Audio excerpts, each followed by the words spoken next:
Hey guys, Unc here with a new review. Before we power up the unit, I want to show you a few things. So this is another hose which I'll show you where it goes to, but this is the short gravity hose. Again, this has a built-in pump, an accessible built-in pump. So if you have to pump fluid, liquid upstairs, then you would need to use this hose.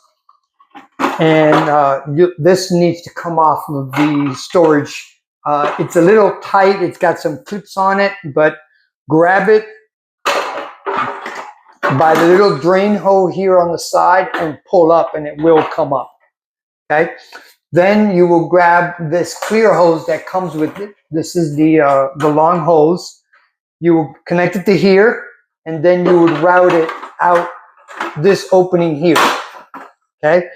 In the back of the unit in here, there's a little hole and then you would run the hose through that. Okay. So here's the back of it.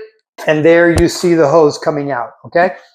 And then there's this one here, this opening here. This opening is for the gravity drain, which is what you use this hose for. There's a little rubber stopper in there. You remove that, and then you connect this hose. So once you do this, you will no longer need to drain this because all the water will just come out of this. You won't have to drain this. By the way, this has a capacity of almost 1.5 gallons, so 1.5 gallons this has.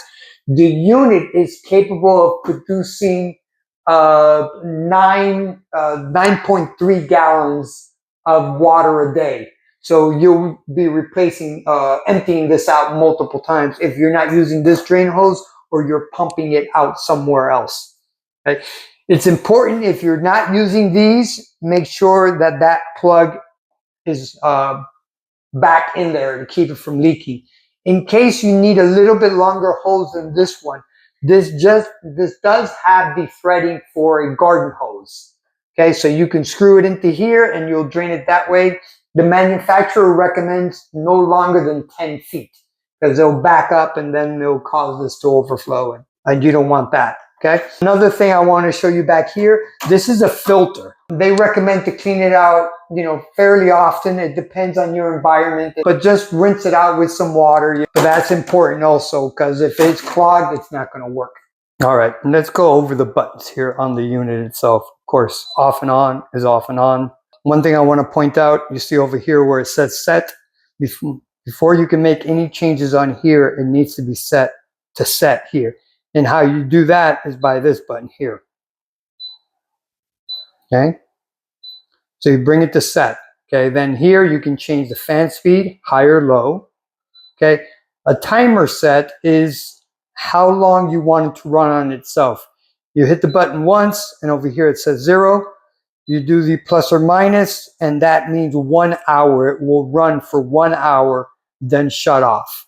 Okay. I'm going to turn that off. Then the pump button. So if you have this in your basement or in a room and you need to pump the water out the window or down a drain, then you would hook up that clear hose and then you would hit this button. The way this will work is once the reservoir tank is full, the pump will turn on, empty out the reservoir, then shut off, and the unit will keep running as normal until the reservoir is full again, and then the pump will turn on and drain everything again.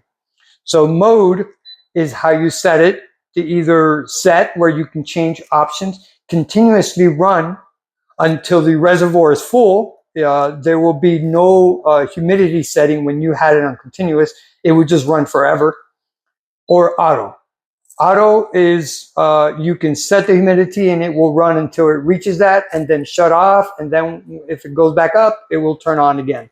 So I recommend to have it on auto. That's it.